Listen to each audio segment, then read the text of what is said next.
আজ ৩রা আগস্ট জাতীয় অঙ্গদান দিবস। আর এই দিনটিকে সামনে রেখেই কোচবিহার এমজেএন মেডিকেল কলেজ হাসপাতালের পক্ষ থেকে একটি সচেতনতার বার্তা সম্পর্কিত র্যালি বের করা হয়, যা শুরু হয়েছে কোচবিহার এমজেএন মেডিকেল কলেজ হাসপাতাল ক্যাম্পাস থেকে। এবং এই র্যালিতে গোটা কোচবিহারের বিভিন্ন পথ পরিক্রমা করে, যেখানে পা মিলিয়েছেন রোগী কল্যাণ সমিতির চেয়ারম্যান পার্থপ্রতিম রায় সহ কলেজের অন্যান্য চিকিৎসক এবং ছাত্রছাত্রীরা। কি জানাচ্ছেন তারা এই র্যালি সম্পর্কে কি সচেতনতার বার্তা দিচ্ছেন, তারা শুনে নেওয়া যাক। অঙ্গদান নিয়ে মানুষের সচেতনতা বৃদ্ধি, একই সঙ্গে আরও বেশি মানুষকে উদ্বুদ্ধ করার লক্ষ্য নিয়ে এমজেএন মেডিকেল কলেজ এবং হাসপাতালের পক্ষ থেকে সারাদিন ধরে বিভিন্ন কর্মসূচি করা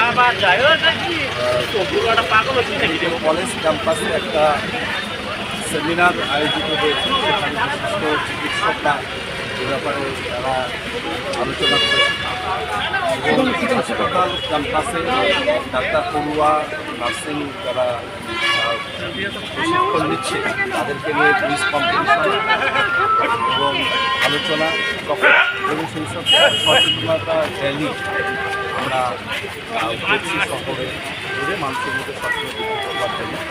আমরা ভারতবর্ষের মধ্যে পশ্চিমবঙ্গ তৃতীয় স্থানে রয়েছে অঙ্গ প্রতিস্থাপন। আমাদের কয়েকটি ইনস্টিটিউশন আছে রাজ্যে যেখানে অঙ্গ প্রতিস্থাপন হয়, ব্যবস্থা রয়েছে। আমরা মেডিকেল কলেজে ধীরে ধীরে একটা সেগমেন্টে ব্যাংক তৈরি করছি, সেখানে সেটা রাখার ব্যবস্থা থাকে। অন্যান্য অঙ্গ যেটা আগামী দিন রাখা যায় সেরকম আমরা উদ্যোগ গ্রহণ করা হয়।